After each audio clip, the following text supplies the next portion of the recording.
नमस्ते। आज हम अक्षय तृतीया के बारे में बात करेंगे। उससे जुड़ी कुछ बातों को आपसे शेयर करना चाहती हूँ।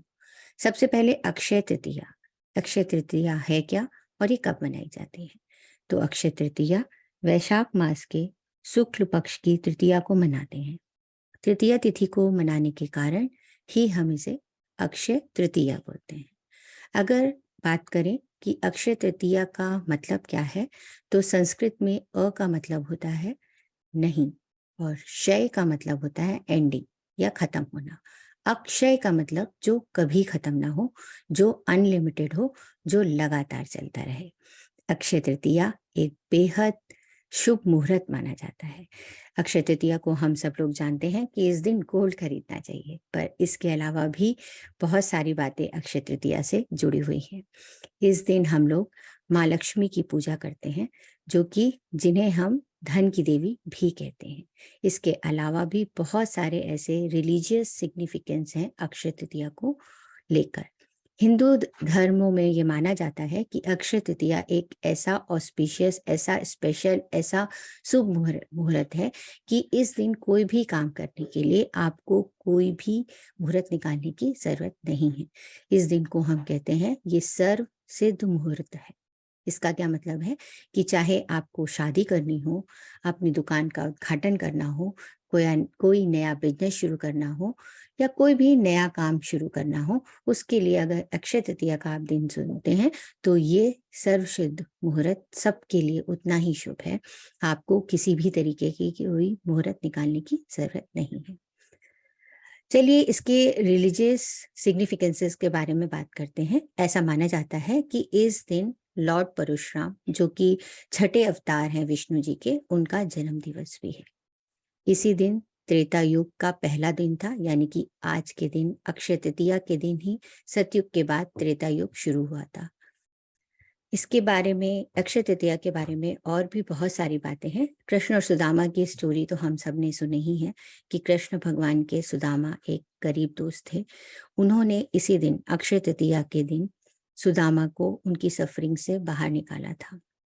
उसी दिन उन्होंने उन्हें अक्षय फल दिया था, उनकी सारी गरीबी को दूर कर दिया था। एक और बात भी फेमस है कि अक्षय तृतीया के दिन ही वेद व्यास जी, जिन्होंने महाभारत लिखी थी, गणेश जी की मदद से अक्षय तृतीया के दिन ही महाभारत को लिखना शुरू किया था।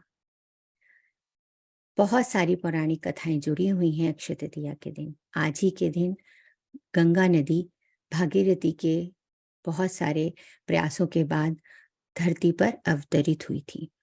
इसके अलावा ये भी बोला जाता है कि अक्षय तृतीया के दिन अगर आप किसी भी वेसल में या किसी भी पात्र में अगर अनाज भर के दान करते हैं, तो सारे साल आपके घर में धन्य धान्य की कमी नहीं होती है।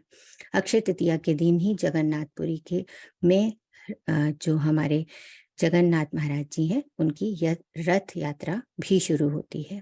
इस तरीके के और भी सारे इंटरेस्टिंग फैक्ट्स हमारे अक्षय तृतीया को लेकर जुड़े हुए हैं। अक्षय पात्र का भी बहुत ज्यादा महत्व है, पर अक्षय पात्र से हमारा मतलब क्या है? एक ऐसा पात्र जिसके अंदर कोई भी चीज कभी खत्म ना हो।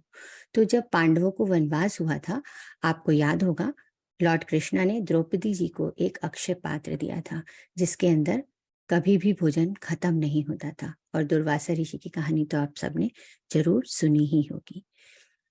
अक्षय तृतीया से जुड़ा एक और पौराणिक कथा ये भी है कि इसी दिन लॉर्ड कुबेर ने लक्ष्मी जी की पूजा करी थी।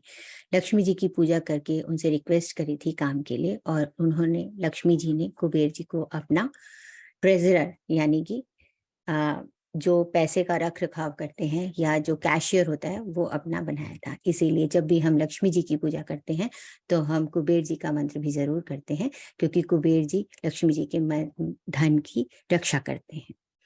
जैनिज्म में भी इसी दिन जो उनके पहले आदिनाथ गुरु थे, उनका बर्थडे भी सेलिब्रेट किया जाता है।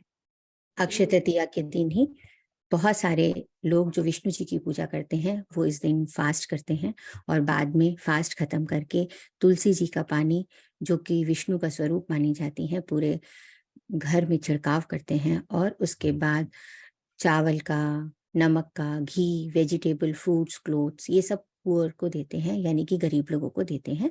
कारण ये है कि आप जो भी कुछ देते हैं वही आपके घर आपके पास वापस आता है, इसलिए इस दिन दान पुण्य करने का भी विशेष महत्व है। ईस्टर्न इंडिया में अगर हम देखें तो इसी दिन जो किसान हैं वो अपनी खेती शुरू करते हैं, यानी कि खेती की शुरुआत करते हैं। और पुराने समय में बिजनेसमैन अक्षय तृतीया के दिन ही अपना नया बुक्स खोलते थे, यानी अपना बही खाता शुरू करते थे। आजकल के दिनों में हमें पता ही है, सोने को हम माँ लक्ष्मी का रूप मानते हैं और अक्षय तृतीया के दिन सोना खरीदने का भी विशेष महत्व है। कारण यही है कि जो चीज़ें हम लेंगे इस दिन, वो हमारे पास सालों साल हमें प्रॉस्पेरिटी देंगी। अगर कोई अपनी वेडिंग का प्लान बहुत लंबे समय से कर रहा है, उसे कोई शुभ शुभ मुहूर्त नहीं मिल रहा है, तो अक्षय तृतीया उनके लिए सर्वश्रेष्ठ मुहूर्त की तरह काम करता है। अक्षय तृतीया के दिन आप अपने आराध्य देव की पूजा कर सकते हैं। लॉर्ड कृष्णा, विष्णु और माँ लक्ष्मी की पूजा का विशेष महत्व है। धन्यवाद।